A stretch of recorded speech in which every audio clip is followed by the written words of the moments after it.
Hello दोस्तों, मैं कौसर अली सैयद आपके साथ एक और बार हमारी आवाज़ से। और हमने आपसे वादा किया था कि रविवार के दिन आपको रात को 8 बजे एक शख्सियत से मुलाकात करेंगे जो अब घड़ी आ चुकी है और आप देख रहे हैं वाद विवाद।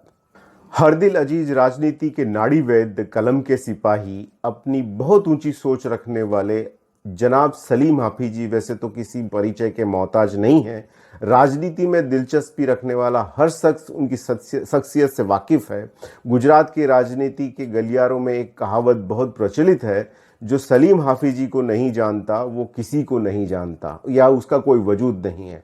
आजकल एमआईएम के थिंक टैंक के तौर पर गोले दागने के लिए जाने जाते हैं। प्रबुद्ध विचारक, राजनीतिक विश्लेषक, राजनीति के महापंडित के तौर पर ये काफ़ी ख्याति प्राप्त कर चुके हैं। एक क्रांतिकारी, राजनीतिक चिंतक, समाज सुधारक और एक्टिविस्ट, यह इनका छोटा सा परिचय है। लेकिन इतना ही नहीं, ये तूफान के मानिंद है। इनकी ताबड़तोड़ कलम जब चलती है तो कईयों के छक्के छूट जाते हैं, हाथ पैर कांपने लगते हैं, दिल का दौरा पड़ने का अंदेशा बना रहता है। की कलम की धार इतनी पैनी है, जो भी इनके निशाने पर आता है पानी मांगने लगता है। कलम के सिपाही यह बहुत निर्ममता के साथ धोबीघाट लगाते हैं।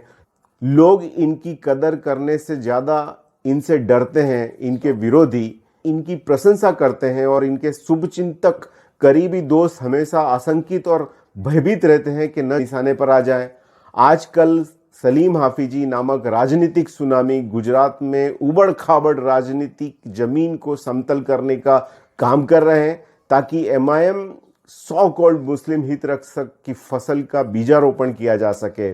कई राजनीतिक हस्तियों के गुप्त रूप से सलाहकार हैं, या यूं कही जाए कि असल में ये गुजरात को यही चलाते हैं। सलीम हाफिजी, आपका हमारी आवाज़ चैनल पर स्वागत है। चलिए हम यहीं से सुनते हैं वह आजकल क्या करते हैं, क्या सोचते हैं, उन्हीं से सुनते हैं। आजकल उन्होंने एमआईएम के कुछ धुरंधरों को बेनकाब करने का बीड़ा उठाया हुआ है। सवाल यह है कि आप कुछ लोगों को चिन्हित कर आपके निशाने पर क्यों आ जाते हैं? उनका कचरा करने में आपको क्या मज़ा आता है? नहीं होती इसके अंदर। ये होती कि जो मैं मुद्दे उठाता हूँ, जो मैं सामने बात रखता हूँ, उसका कोई आपके पास लॉजिकल जवाब नहीं होता। लेकिन लोगों के सामने सही हकीकत तो तभी आएगी ना कि जब तुम बताओगे। मेरे जो मुद्दे होते, कभी भी मैंने इंडिविजुअल किसी के ऊपर टीका टिप्पणी नहीं किया। आपने जो काम किया वो गलत है, वो किस तरह से गलत है वो मैंने सामने रख दिया। आपको एक्सेप्ट करना तो करो, मत करना तो मत करो। आप जो कुछ भी करते हो या क्यों करते हो, क्या किसी के कहने पर आपने ये कलम का जहाज छेड़ रखा है? आप अपने शिकार को कैसे ढूंढते हो? ये कौन से खुश नसीब और बदनसीब लोग हैं जो आपके तेजाबी लेखन के प्रकोप के शिकार होते हैं? शिकार इसमें क्या करना है? सच बोलना सीखो। कभी आपकी जो नोक है, शिकार क्या होता है? शिकार ये होता है, शिकार वो होता है, शिकार जानवर शिकार इसलिए करता है कि उसका पेट भरा जाए। पहली बात तो ये। अगर मैंने जितने भी पोस्ट लिखी है, कुछ भी मैंने किया है, अगर सामने से मुझे कोई ऑफर आई और उसको मैंने एक्सेप्ट करी, तो आप समझिए कि मेरा पेट भरा हुआ है। मेरी तो ओपन किताब है, आप कभी भी आके देख लीजिए, मेरा बैंक अकाउंट चेक कर लीजिए, मेरी प्रॉपर्टी कार्ड देख लीजिए। तो इसमें शिकार करने वाला तो मामला ही नहीं आता ना। हाँ, ये बात हकीकत है कि मैं जितने भी मुद्दे खड़े करता हूँ उसके पास आपके पास लॉजिकल जवाब नहीं है। और आप जो लोग मेरा वो सामने जवाब देते, वो लोग मुझे मॉरली डाउन करने की कोशिश करते हैं। लेकिन ऐसा होता नहीं है।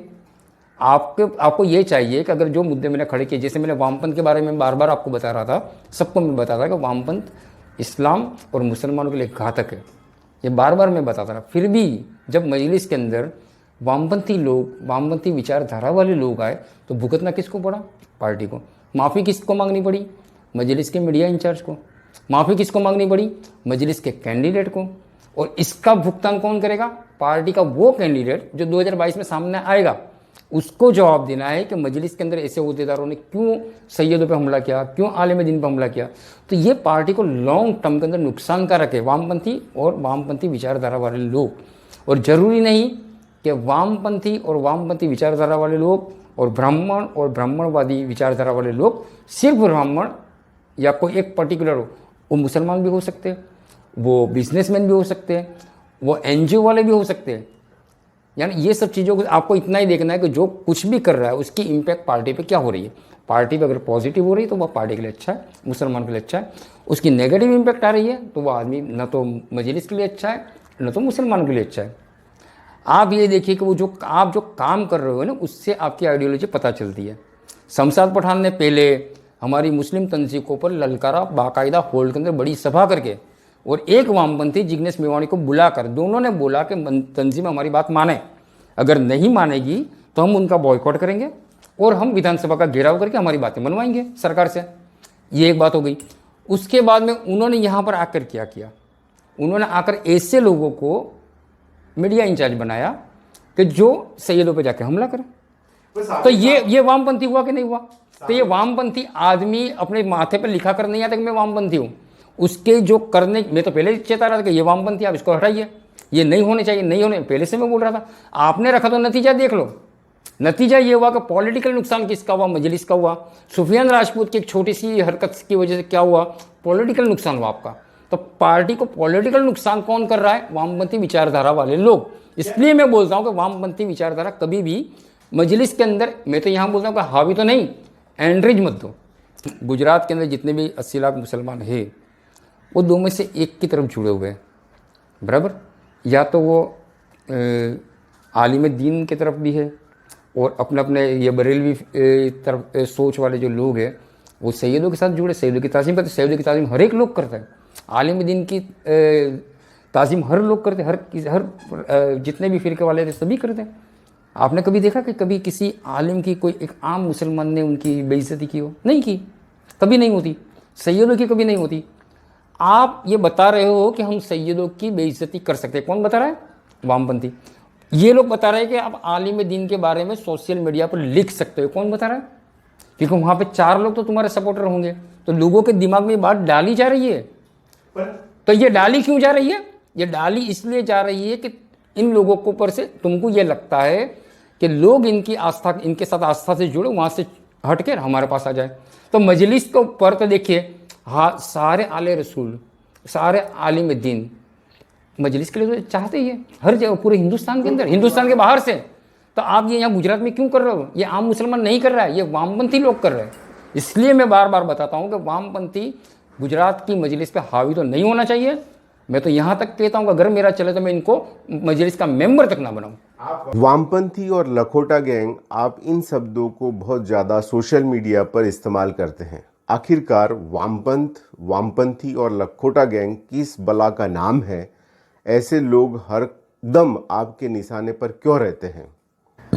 देखिए, ये वामपंथ और वामपंथी, इस विचारधारा को जब तक आप समझ नहीं लेते तब तक आपको समझना बहुत ज़रूरी है कि वामपंथ क्या है और वामपंथी क्या होते हैं।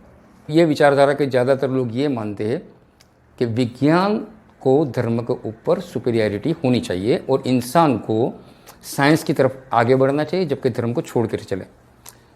दूसरा इनका मोटी तौर पे जो जाहिर में जो बात आती है वो ये है कि LGBT, लेस्बियनिज्म, गे, बाइसेक्सुअल और ट्रांसजेंडर, ये जो एक साइंटिफिक हार्मोन डिसऑर्डर है, ये कोई आदत नहीं होती, ये कोई मजबूरी नहीं होती, ये होती है। तो इस चीज़ को इन लोग खुलकर सामने लाना चाहते हैं कि ये सब होना चाहिए स्वतंत्रता के नाम पे। कोई लेस्बियन है, यानी कि 2 महिलाएं आपस में कोई संबंध रखती है तो कोई बात नहीं, 2 पुरुष आपस में शारीरिक संबंध रखते उससे कोई प्रॉब्लम नहीं, कोई पुरुष औरत और मर्द दोनों से रखता है तो भी कोई सवाल नहीं। और ट्रांसजेंडर, जिसको औरत है उसको मर्द बनने का शौक़ है या मर्द उसको औरत बनने का शौक़ है, तो ये सब चीज़ें वो उसकी अभिव्यक्ति की आज़ादी है। लोकशाही के अंदर, संविधान के अंदर ये सब सारी चीज़ें जायज़ होती है, होनी चाहिए। ये लोकशाही और संविधान की विचारधारा है, वामपंथ की विचारधारा है। इसके साथ में इस्लामिक विचारधारा टकराती है। मामला कहाँ पर आता है कि जब आप देखिए कि इंसान और जानवर दोनों की प्रकृति अलग है। इंसान के अंदर फरिश्ते की भी सिफत होती है और शैतान की भी सिफत होती है। जब वो इंसानियत से नीचे गिरता है तो वो शैतान बनता है, जब वो इंसानियत से ऊपर उठता है तो वो फरिश्ता बनता है। जानवर के अंदर ऐसी कोई खूबी नहीं होती। जानवर खाना खा के जो पेट भर जाए छोड़ के चले जाते हैं। इंसान 1 साल 2 साल का खाना इकट्ठा करता है। जानवर कभी अपना माला बना लेते, अपने घर उसको बड़ा सजाते बजाते नहीं है, कभी ये मेरा घर है, ये है, ये मेरी प्रॉपर्टी है, वो नहीं करते। इंसान के अंदर रिश्ते होते हैं, जानवरों के अंदर रिश्ते नहीं होते, सेक्स उनके अंदर फ्री होता है। तो इंसानों के अंदर फ्री सेक्स की विचारधारा वामपंथियों की है, वामपंथ की है। दूसरी बात क्या होती है कि ये हमेशा मजदूरों की बातें, किसानों की बातें, दबे कुचले की बातें, पसमानदा तबके की बातें, उनको न्याय दिलाने की मुहिम कौन करते हैं? वामपंथ। वो कहते हैं कि हम ऐसी मुहिम चला रहे हैं।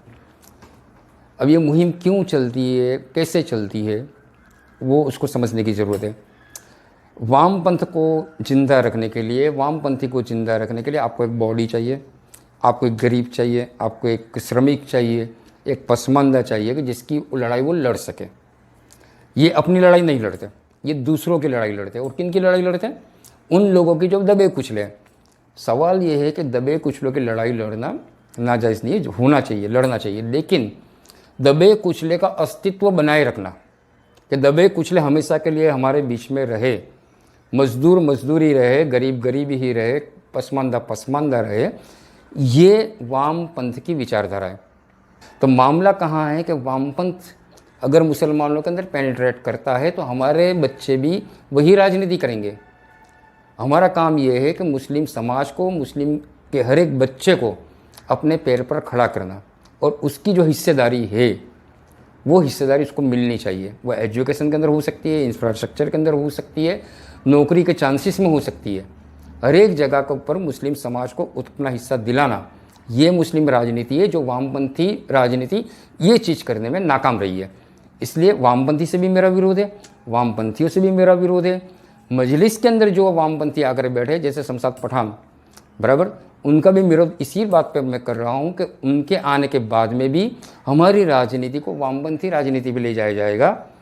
जैसे कि मुसलमान समाज के दो बड़े तबके सैयदों की भी इज्जत करते हैं और हमारे आलिम दीन की भी इज्जत करते हैं, लेकिन जिन लोगों को शमशाद पठान ने मजलिस के नाम पर ओहदे दे के रखे या ओहदे देने की कोशिश की, वही लोग अगर सैयदों पे हमला करेंगे, वही लोग अगर आलिम दीन के ऊपर हमला करेंगे, तो आप मुझे बताइए कि क्या मजलिस के नेताओं की ये हरकतों को देखकर हमारे बाकी का जो युवा वर्ग है, क्या वो भी इसी रास्ते पर नहीं चलेगा? ये मुझे वामपंथी से विरोध है। शमशाद पठान का तो रिकॉर्ड भी है, जिग्नेश मेवाणी के साथ मिलकर इन्होंने कभी मुस्लिम समाज की बड़ी बड़ी तंजीमों पे हमला किया था और कहा था कि हमारी इतनी मांगे को आप स्वीकार करो, नहीं स्वीकार करेंगे तो हम आपके साथ कोऑपरेट नहीं करेंगे, हम अपनी बातें मनवाएंगे। तो ऐसे लोग मजलिस की आइडियोलॉजी के साथ कभी भी मैच नहीं हो पाएंगे। जो वामपंथी है वो लाइफ टाइम वामपंथी ही रहता है। जो इस्लामिक विचारधारा वाला है वो इस्लामिक विचारधारा पर टिके रहेगा, लेकिन वामपंथी की तरफ नहीं जाएगा। इसलिए दोनों चीज़ों को अलग रखने की ज़रूरत है। सलीम भाई, राजनीति में अनपढ़ और गुनहगारों का वर्चस्व क्या जायज़ है? मीडिया रिपोर्ट के हवाले से अहमदाबाद निगम के चुनाव के टिकट आवंटन में देखा गया है कि मजलिस भी ऐसे लोगों से अछूती नहीं रही है। क्या 2022 में गुजरात के विधानसभा चुनाव में भी ऐसे अभ्यस्त दागी भाजपा के दलाल और पुलिस के मुखबिर लोगों को एमआईएम से टिकट लेने में सफलता मिलेगी? आपको नहीं लगता इसी वजह से पढ़ा लिखा शिक्षित मुस्लिम समाज मजलिस से दूरी बनाए हुए हैं? पहली बात तो ये बताइए, कौन शिक्षित लोग हैं जो पार्टी से नाराज है? पहली बात तो ये बताइए, कौन ऐसे शिक्षित लोग हैं जो पार्टी से नाराज है? सारे शिक्षित समाज जो है, मुसलमानों का जो इंटेलेक्चुअल तबका है, जो खुलकर नहीं आ सकता। आप अपने बिजनेस में बिजी हो तो इसका मतलब ये नहीं है कि आप मजलिस को सपोर्ट नहीं कर रहे हैं, लेकिन आप जब तक खुलकर नहीं आएंगे तब तक आप सपोर्ट करें, ऐसा तो नहीं है। ऐसे कौन से शिक्षित लोग हैं जिन्होंने मजलिस का समर्थन नहीं किया? तो उसके पास आपका एविडेंसेस होने चाहिए कि उनके पास सामने एफआईआर वगैरह सब है। तो आप पूरी संसद का हिसाब किताब लोकसभा का निकाल कर देखिए। मैं मना नहीं कर रहा हूँ, वो हो सकता है आगे भी। आगे देखिए, एक बात मैं भी बताऊँ, आगे की विधानसभा का जब चुनाव आ रहा है तो वहाँ पे भी ऐसे जो जिन लोगों का रिकॉर्ड्स खराब है, ऐसे लोग आगे भी उम्मीदवार आ सकते हैं, आ सकते हैं। उसमें क्या है? ये पॉलिटिकल पार्टी है। आप देख लीजिए कि लोकसभा के अंदर 70% सांसद जिनके सामने रिकॉर्ड एफआईआर के, खून के है, बलात्कार के है, हत्या के है, ऐसे लोग जब वहां बैठे हैं तो पॉलिटिकल पार्टी है। आप पिछले 30 साल में आपको कौन सी पार्टी में ज़्यादा दबंगगिरी दिखी? तो कौन सी पार्टी की सरकार के अंदर मुस्लिमों पे सबसे ज़्यादा जुल्म हुआ? आपके पास दबंग दबंग तो ऑलरेडी पार्टी के अंदर है दूसरी पार्टियों में, और जब उनके पास सत्ता आती है तो वो ऑफिशियली सरकारी तंत्र को भी दबंग बना देते हैं। पाटीदारों का आंदोलन जब हुआ, जब घर में घुस घुस कर कौन मार रहा था? उनकी बाइकों को और उनकी कार को कौन नुकसान कर रहा था? उनके 14 बच्चे कैसे मर गए? मुसलमानों के साथ जो हुआ, अभी 2002 की बात तो छोड़ दीजिए, इसके बाद में जो कुछ भी हुआ है, दूसरी पार्टी के अंदर कोई तफावत नहीं है। अरे बिल्कुल तफावत है, बिल्कुल डिफरेंसेस तो है, बिल्कुल मैंने पहले आपको बता चुका हूँ डिफरेंस। बीजेपी में गुंडे हैं तो एमआईएम में भी गुंडे होने चाहिए, आप इसका समर्थन करते हैं? एक बात मुझे बताइए कि वहाँ पे भी महिला है, यहाँ पे भी महिला है, वहाँ पे भी पुरुष है, यहाँ पे भी पुरुष है, वहाँ भी शर्ट पहनते हैं, यहाँ भी शर्ट पहनते हैं, ये सब चीज़ें नहीं होती है। एक बात बताइए, समाज गुंडा, आप जिसको गुंडा बता रहे हो, ये गुंडा समाज हमारी पूरी स्टेट के अंदर है, हर जगह पे गुंडो समाज का हिस्सा है। आप जिनको दबंग बता रहे हो, वो दबंग तो हमारे समाज का हिस्सा है। और आप ये तो समझते कि राजनीति क्या होती है, कि राजनीति के अंदर हर एक की हिस्सेदारी होती है, बिजनेसमैन भी उसमें होता है, उसके अंदर एजुकेटेड वर्ग भी होता है, उसके अंदर अंगूठा छाप लोग भी होते हैं जिनको पढ़ना भी नहीं आता। ऐसे भी लोग मुख्यमंत्री तक जाकर बैठ जाते हैं कि जिनको हिंदी बोलना नहीं आता है। तो गुंडो उनका भी एक हिस्सा है, उनका हिस्सा वो, अगर यहाँ उनका राजनीति के अंदर दबंगों का हमेशा पेनिट्रेशन रहा है, वो उत्तर प्रदेश में भी रहा है, बिहार में भी रहा है, यहाँ पे। आप ये मत बताइए कि मजलिस फरिश्तों की पार्टी नहीं है। अच्छा, तो इंसानों की पार्टी है, और यहाँ पर नॉर्मल इंसान जो समाज के अंदर जी रहा है, तो ऐसे लोग यहाँ पर आएंगे। आने वाले समय में गुजरात में जो एंटी सोशल एलिमेंट्स हैं, विजुअल क्रिमिनल्स के लिए अच्छी अपॉर्चुनिटी है पार्टी ज्वाइन करके चुनाव लड़ने की। दूसरी पार्टियों में उनको चुनाव में उनको प्रतिनिधित्व नहीं मिलता है, आप मजलिस को क्यों टारगेट कर रहे हो? कौन सी पार्टी ऐसी कि जहाँ पे क्रिमिनल नहीं है? तो एमआईएम नई राजनीति कर, हम दावा तो नहीं करते कि हम फरिश्तों की पार्टी है। हमने कब कह दिया कि हम फरिश्ते हैं? एमआईएम गुजरात में कोई नई राजनीति करने आई नहीं, बिल्कुल नई राजनीति करने आई है। वो राजनीति ये है कि मुसलमानों को अपने हिस्से का बजट नहीं मिल रहा है, मुसलमानों को अपने हिस्से की नेतागिरी नहीं मिल रही है, मुस्लिमों के अंदर से कोई लीडर को पैदा होने नहीं दिया जा रहा है। जो भी पैदा होता है वो कांग्रेस का बन जाता है या तो भाजपा का बन जाता है। तो मुसलमानों के लिए, मुसलमानों के बीच में से मुसलमानों की नेतागिरी उठाने का काम जो है वो मजलिस का, ये राजनीति अलग होती है। हाँ, तो मजलिस ये सारे काम हैबिचुअल क्रिमिनल के साथ मिलकर करेगी, आप ये कहना चाह रहे हैं? मैं आपको ये बता रहा हूं कि क्या पार्टी के अंदर बैठा हुआ हर एक आदमी क्रिमिनल है? 3 लोगों को आप देखिए, संसद के अंदर कितने परसेंट, मैंने भी बताया कि 70% लोगों के सामने चार्जेस लगे हुए हैं। तो क्या संसद दबंगों की संसद है? पार्टी ने जो चुनाव लड़े हुए लोगों के एफिडेविट आप चेक कर लीजिए। हाँ, क्या इनको कॉलेज पढ़े हुए लोग यानी ग्रेजुएट, डबल ग्रेजुएट लोग नहीं मिलते? तो सारे इनको नॉन मैट्रिक लोगों को चुनाव लड़ाना पड़ता है। राबड़ी देवी जब बिहार के अंदर मुख्यमंत्री बन गई, तब आरजेडी वालों ने कहा था कि हमारे यहाँ कोई डबल ग्रेजुएट नहीं है। मनोज झा जैसे लोग तब भी थे, तब भी वो आरजेडी के अंदर थे। लेकिन कौन बना? जो लिखा हुआ पेपर भी नहीं पढ़ सकते थे वो मुख्यमंत्री बनी। कई ऐसे मौजूदा सरकार जो गुजरात सरकार, उसमें देख लीजिए आप, बराबर कितने लोग पढ़े लिखे। राजनीति के पढ़ा लिखा आदमी क्या कर लेगा बताओ मुझे? इंजीनियर को हम लेकर आएंगे, जो इंजीनियर गुजरात का, जो इंजीनियर 10,000 की नौकरी ढूंढने के लिए ढूंढ रहा है, वो अपनी इंजीनियरिंग जिसकी उसने तालीम ली है उसमें वो सक्सेस नहीं हो रहा है। जो ग्रेजुएट हुआ है वो अपने ग्रेजुएशन के बाद में अपने ग्रेजुएशन के हिसाब से जो उसको काम ढूंढने में उसको तकलीफ आ रही है। तो आप ये कहना चाहते हैं, यानी ये जरूरी नहीं है राजनीति के अंदर कि हमेशा पढ़ा लिखा आदमी ही चाहिए हमको। तो आप ये कहना चाह रहे हैं हमको अशिक्षित आदमी इंसान राजनीति कर सकता है ज्यादा? हाँ, बिल्कुल कर सकता है। शिक्षित आदमी से ज्यादा अच्छी राजनीति अशिक्षित आदमी कर सकता है, और वो हिंदुस्तान की राजनीति में बार बार प्रूव हुआ है। आपको रिलायंस जैसी बड़ी मल्टीनेशनल कंपनी चलानी है तो आपको वहाँ पे हाईली एजुकेटेड लोग चाहिए। आपको देश चलाना है जहाँ पे पूरे देश, अब हम स्टेट की बात कर लेते हैं यहाँ की, पूरा स्टेट आपको चलाना है। पहली बात तो आप मुझे ये बताइए, देश चलाता कौन है? देश चलाएगा, स्टेट चलाएगा, वो कौन चलाता है? वो चलाते सचिव। आपको ये लग रहा है कि एक मुख्यमंत्री देश को चला रहा है, वो एक पूरा अलग, उसको अगर विस्तार से जाऊंगा तो ये इंटरव्यू काफी लंबा हो जाएगा। तो मुख्यमंत्री होता है, आप एक बात समझिए, अगर अधिकारी स्टेट पावर सब कुछ चलाते हैं तो एमआईएम की जरूरत ही क्या वो आपकी मर्जी के मुताबिक चलाते हैं। जब हमारे पास में कार की चाबी मेरे पास है ना, तो ड्राइवर मेरा होगा, मैं तय करूंगा कि ड्राइवर कौन होगा, और ड्राइवर को मैं बताऊंगा कि इसी रास्ते से हमको जाना है। तो बैरिस्टर ओवैसी साहब ने अपनी पार्टी की चाबी दे दी, अब उन्होंने ड्राइवर के तौर पे किसी को रख लिया, कब पार्टी को रन कीजिए। अब रन करने के बाद में जो हमारे साथ नेविगेटर बैठा है वो गलत दिशा में ले जा रहा है, तो मैं बोलता हूँ कि देखिए आप, ये पार्टी की आइडियोलॉजी नहीं है, कलीम सिद्दीकी जो कर रहे हैं वो गलत है, उनको रोकिए। तो उन्होंने रोका। अब सुफियान के बारे में मैंने बोला कि भाई ये सुफियान गलत तरीके पे जा रहे हैं, उनको रोकिए, आपने गलत रास्ता चुना ना, आइडियोलॉजी पे जाइए। सवाल ये नहीं उठता है कि आप कितने पढ़े लिखे हो। राजनीति के अंदर सक्सेस होने के लिए पढ़े लिखे होना जरूरी नहीं है, लेकिन प्राइम मिनिस्टर से ऑर्डर लेके उस पर अमल करने के लिए आपको पढ़े लिखे होना जरूरी है। वो वही करेगा।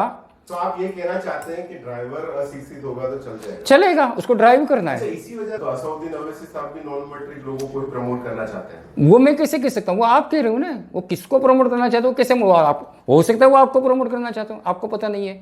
मजलिस के समर्थक बनने से पहले आप मजलिस का विरोध करते थे। अपनी राजनीतिक सफ़र के बारे में बताइए।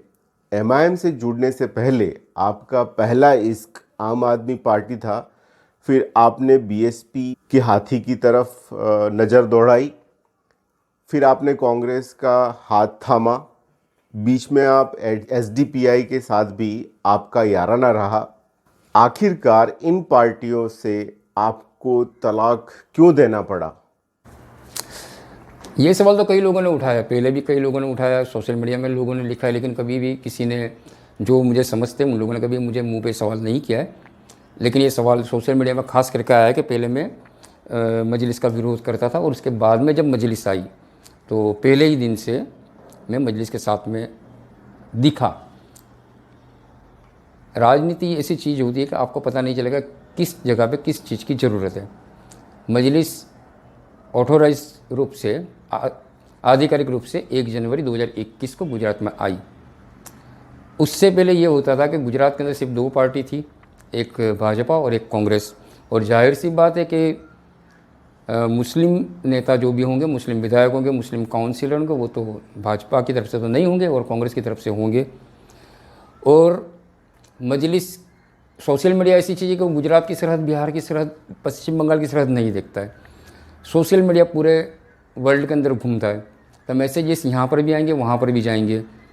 मैं समझता हूँ वहाँ तक कि जैसे कि पहले से मेरी एक विचारधारा रही है, मैं कभी किसी पार्टी से नहीं जुड़ा। कई पार्टियों के अंदर रहकर मैंने मुस्लिम राजनीति करने की कोशिश की। आम आदमी पार्टी जब दिल्ली में नई नई आई तो अरविंद केजरीवाल से भी मेरे काफ़ी घनिष्ठ संबंध थे, और मैं वहाँ पे काफ़ी वक्त रुक के वहाँ पे देखता था कि क्या हो सकता है। और वहाँ पे 5 एमएलए दिल्ली के अंदर मुसलमान आ सकते थे और आते रहे।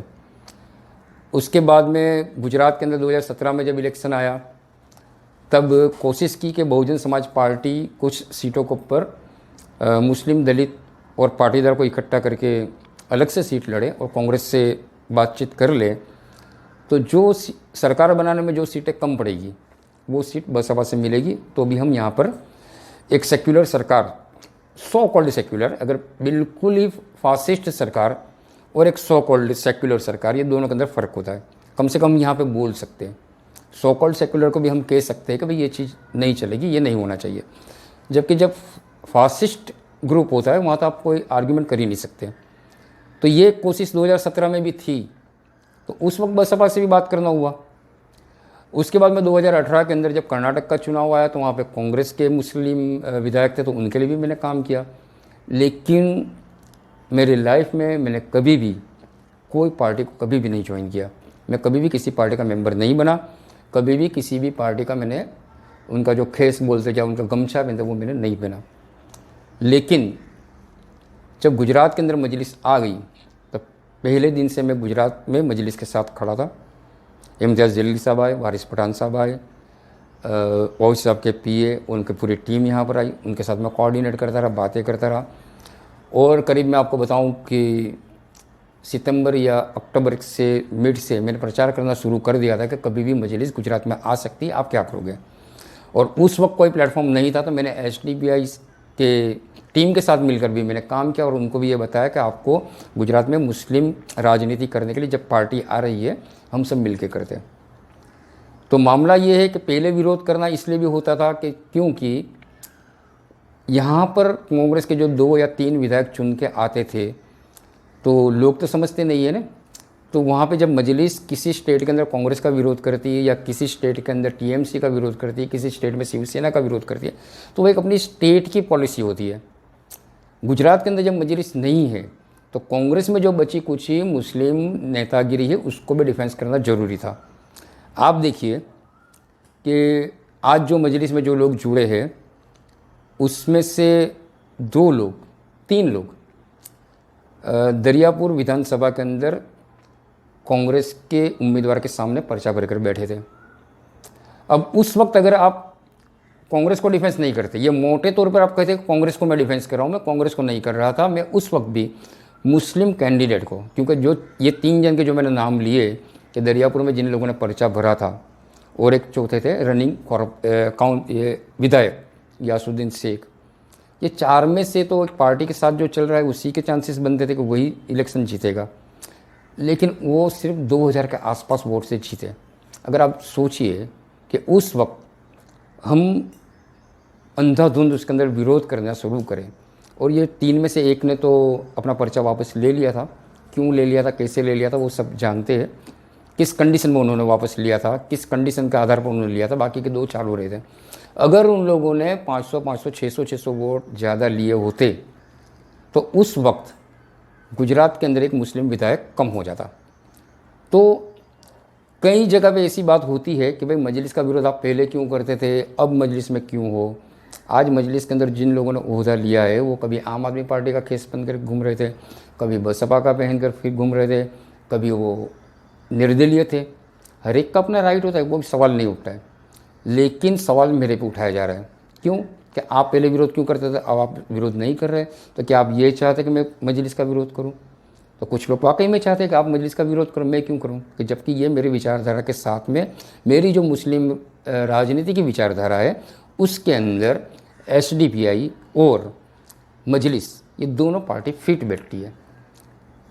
कम नसीबी की बात यह है कि SDPI पिछले 2 साल से गुजरात स्टेट में आ चुकी है, लेकिन अभी तक वो पार्टी का रजिस्ट्रेशन नहीं है। तो जो पार्टी हमको संसाधन दे रही है, हमको सिंबल दे रही है, हमको एक लीडर दे रही है, तो वो पार्टी के साथ हमको जाना चाहिए। तो मैं समझता हूँ कि मजलिस का विरोध पहले करना, नहीं उसकी गैरहाजिरी में विरोध करना जब वो स्टेट में नहीं है, और आने के बाद में उसका समर्थन करना, ये दोनों चीज़ें अलग है। इससे कोई फ़र्क नहीं पड़ता कि आप पहले क्या करते थे। गुजरात में मजलिस आई, इकाई चुनाव में हिस्सा लिया, लड़े, सफलता भी हासिल किया। आपको लगता नहीं है कि गुजरात के सदर साबिर काबलीवाला की जगह और कोई होता तो चुनाव के परिणाम कुछ अलग होते? अभी परिणाम आए ही कहाँ हैं, 2022 का चुनाव बाकी है। आप एक बात समझिए कि पार्टी 1 जनवरी को यहाँ पे ऐलान करती कि उनके नुमाइंदे आते हैं और बताते कि हम पार्टी यहाँ पर आ रही है। 19 जनवरी को सदर की नॉमिनेशन होता है, साबिर काबलीवाला साहब जो है वो मजलिस के प्रेसिडेंट बनते हैं। उसके बाद में तुरंत चुनाव आता है।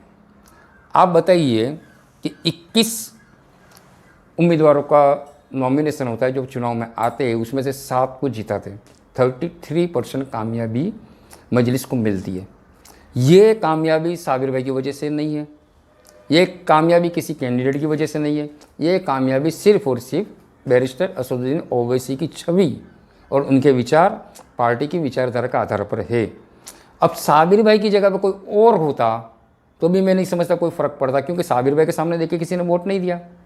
22 के अंदर भी यही होने वाला है। सदर कोई भी XYZ हो, रिजल्ट वही आएगा जो मजलिस के आइडियोलॉजी पे आने वाला है वही। नई बॉडी बनाने के चक्कर में पुरानी बॉडी को ख़त्म करना और शुरू से गुजरात मुस्लिम में जुड़े हमीद भट्टी का जनरल सेक्रेटरी के पद से हटना, यह गुजरात में पार्टी की शुरुआत में ही गुटबाजी या पावर के लिए संघर्ष आपको नहीं दिखाई देता, जिससे आने वाले समय में पार्टी कमज़ोर हो सकती है क्या? आपकी क्या राय है, क्या कहना चाहेंगे? साबिर भाई या हमीद भट्टी की तो ऑन पेपर तो यही सामने आया है कि स्टेट बॉडी को नए सिर से रिशफल करना है। तो अभी आप ये नहीं कह सकते कि मजलिस में से हमीद भट्टी को बाहर का रास्ता दिखा दिया गया, ये नहीं है। बॉडी को डिसोल्व किया है कि जितने लोगों को हुद्दा दिया था उनको हटा दिया गया, क्योंकि पहले हुद्दा इस बेस पे दिया गया था कि जब तक चुनाव है तब तक आप लोग काम करेंगे, उसके बाद में वो फिर से बॉडी में आ सकते हैं। अब बॉडी में कौन आएगा कौन नहीं आएगा, ये तो असद साहब ने जिनको गुजरात का सदर बनाया ये इनका राइट होता है, वो चाहे उसको ले वो चाहे उसको न ले। उनको लगेगा कि मेरे टीम में मुझे ज़्यादा कोऑपरेट कौन करेगा, वो उसके साथ काम करेंगे। सारे मुसलमान मजलिस के लिए जितने भी मजलिस के साथ जुड़े हुए हैं वो मजलिस के साथ ही काम करेंगे, लेकिन उसमें अहम भूमिका कौन निभाएगा ये तो डिपेंड करेगा कि प्रेसिडेंट को अपने टीम में कौन चाहिए। तो मैं नहीं मानता कि हमीद भट्टी को साइडलाइन कर दिया गया है, क्योंकि वो अपने तरीके से भी काम कोई भी आदमी कोई भी मजलिस से जुड़ा हुआ आदमी अपने तरीके से काम कर सकता है, उसमें कोई प्रोहिबिशन नहीं है। मजलिस के ओहदे के नाम से आप नहीं कर सकते, लेकिन एक मजलिस के लिए तो आप काम कर सकते हो, तो इसमें कोई ख़ास दिक्कत नहीं है। इसी के आने जाने से किसी को नुकसान हो जाता पार्टी को तो कांग्रेस आज ख़त्म हो गई होती। नहीं होता है कोई चेहरा वेहरा, ऐसा कुछ नहीं होता है। आप काम करोगे, मुसलमानों के अंदर सिंपल सी बात है, आप काम करो और वोट लेकर जाओ। आप कितना भी काम करो या मत करो, चेहरा ऐसा कुछ नहीं होता, कोई सिंबल चेहरा मजलिस के पास सिर्फ एक ही है। वो देखिए मैं आपको पहले ही बता चुका हूँ, सिंपल इसमें वजूद किसी का कोई ख़त्म नहीं कर सकता है। कभी भी राजनीति में आप किसी को इग्नोर नहीं कर सकते, आपको उसका पॉजिटिव या तो नेगेटिव रिजल्ट मिलता है। और जहाँ तक आपने चेहरे की बात करी, मजलिस के अंदर सिर्फ और सिर्फ एक ही चेहरा है, वो है बैरिस्टर असदुद्दीन ओवैसी का। गुजरात के अंदर जो कामयाबी मिली है वो किसी के दम पर नहीं, किसी की आइडियोलॉजी पर नहीं, वो जो कामयाबी मिली है सिर्फ और सिर्फ पतंग के सिंबल पर और बैरिस्टर असदुद्दीन ओवैसी साहब की विचारधारा, उनकी बातों पर। उन्होंने जब वादा किया कि मैं आपके बीच में से आपके लीडर पैदा करूंगा, दूसरी पार्टियों ने जब हमारे बीच में हमारे लीडर पैदा होने नहीं दिए, उस वक्त अगर बैरिस्टर आकर ये कहते कि हम आपके बीच में आपके लीडर पैदा करेंगे, तो ये जाहिर सी बात है कि मुसलमानों ने उनको सपोर्ट किया। तो इसमें ऐसी कोई बात नहीं होती कि कोई आएगा तो कोई जाएगा तो उससे पार्टी को कोई फ़र्क पड़ेगा। मजलिस से जुड़ा हुआ छोटे से छोटा कार्यकर्ता से लेके बड़े से बड़ा, सदर से लेके एक ऑर्डिनरी कार्यकर्ता तक, सब पतंग और पार्टी के मोहताज है, उसके बगैर आप लोग कुछ नहीं हो। गुजरात में एमआईएम और मुस्लिम को लेकर आपके क्या विचार हैं? गुजरात के वह मुस्लिम जो कांग्रेस में हैं या एमआईएम ज्वाइन कर ली है या आम आदमी पार्टी में है या किसी भी पार्टी का खेस नहीं पहना है, उन मुसलमानों के लिए आपकी क्या सलाह है? मुस्लिम चिंतक के नाते गुजरात के मुस्लिमों को लेकर आपका क्या मशवरा है? जहाँ तक मजलिस के बारे में मेरी सोच का सवाल है, ये बहुत क्लियर मैटर है कि जो इस्लामिक सोच है, इस्लामिक विचारधारा जो है वही मजलिस की विचारधारा है। 2017 के अंदर आपने देखा कि गुजरात के अंदर कोई पाटीदार नेता बन गया, कोई दलित नेता बन गया। यूपी के अंदर कोई भूमिहार का, बिहार में कोई भूमिहार का नेता बन गया, कोई यादव का नेता बन गया। पूरे देश की राजनीति को आप एक देखिए तो वहाँ पे क्या हो रहा है कि हर एक तबके का, हर एक जाति का अपना एक नेता है, लेकिन पूरे हिंदुस्तान में आज तक किसी ने ये बोलने की हिम्मत नहीं करी कि मैं मुस्लिम नेता हूँ। सवाल ये उठता है कि मुस्लिम नेता की ज़रूरत क्या है। तो गुजरात का आप जब बजट देखिए तो 10% की आबादी के हिसाब से हमको एक साल के अंदर 23,000 करोड़ रुपया हमारे पीछे, हमारे समाज के पीछे, हमारी बस्तियों के पीछे, हमारे बच्चों के पीछे खर्च होना चाहिए। वो चाहे एजुकेशन में हो, चाहे आरोग्य में हो, हेल्थ के पीछे हो या इंफ्रास्ट्रक्चर के बारे में हो, लेकिन वो पैसा खर्च नहीं होता है। अब जो मजलिस जो है वो सिर्फ मुस्लिमों की आवाज़ उठाने के लिए, मुस्लिमों को हुकूक दिलाने के लिए, मुस्लिमों को लीडरशिप देने के लिए। जहाँ तक गुजरात का सवाल है, यहाँ पे कोई विधायक बनेगा, कोई काउंसिलर बनेगा तो वो कोई हैदराबाद से नहीं आने वाला या यूपी से नहीं आने वाला, वो गुजरात के ही लोग होंगे, हमारे बीच के लोग होंगे। एक ज़माना था कि जब गुजरात के अंदर 17-18 विधायक हमारे हुआ करते थे, मुस्लिम विधायक होते थे। उसकी जगह पर आज 2-3 और एक मरतबा तो ये कंडीशन आ गई कि पूरी विधानसभा में 182 में से एक विधायक था। तो हम हर क्षेत्र में धीरे धीरे सिकुड़ते जा रहे हैं। तो ये जो सिकुड़ते जाना है वो हर एक क्षेत्र में है, आर्थिक लेवल पे, राजकीय पे, सामाजिक लेवल पे, हर जगह पे हमको धीरे धीरे कॉर्नर किया जाता है। जबकि हमारे पास गुजरात की 10% आबादी है तो 10% ज़मीन होनी चाहिए, 10% हमारे पास बिजनेस होना चाहिए, 10% हमारी संस्थाएं होनी चाहिए। कुल बजट जो बनता है सरकार का उसमें से 10% हिस्सा हमारा होना चाहिए, ये नहीं हो रहा है। और मजलिस की सोच जब ये है कि हमको हमारे बीच में से ही लीडर पैदा करना है, तो ये शर्म किसको आ रही है? इसका विरोध कौन कर रहा है? वो लोग कर रहे हैं कि जिनको एक यादव नेता मिल चुका है, जिनको एक दलित नेता मिल चुका है, जिनको एक पाटीदार नेता मिल चुका है, कोड़ी नेता बन चुका है, अपने अपने समाज का नेता उनको मिल गया, वो सब मिल कर के रहे कि मुस्लिमों का नेता नहीं होना चाहिए। आप देख लीजिए, जब से देश आज़ाद हुआ, देश के अंदर लोकशाही लागू हुई, इतनी सारी सरकारें बनी, आई गई, कहीं पर भी आपको मुस्लिम राजनेता नहीं मिला। कांग्रेस में ज़्यादातर तो कांग्रेस में ही मुस्लिम नेता थे।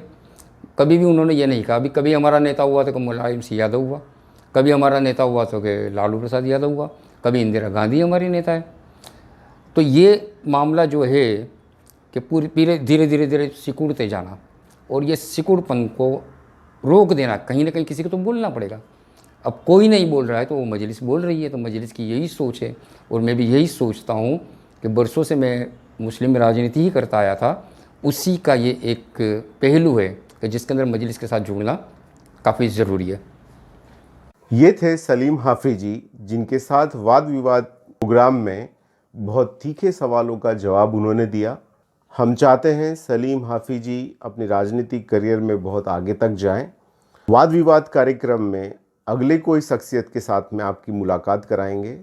तब तक के लिए शुभ रात्रि, गुड नाइट, खुदा हाफिज, धन्यवाद। अगर आपको ये प्रोग्राम अच्छा लगा हो, लाइक कर सकते हैं, डिसलाइक कर सकते हैं, शेयर कर सकते हैं। अगर आपने अभी तक चैनल को सब्सक्राइब नहीं किया तो सब्सक्राइब कीजिए, घंटी का बटन दबाइए, ताकि आने वाले प्रोग्राम जो वीडियोस हैं आपको उसका नोटिफिकेशन मिल सके।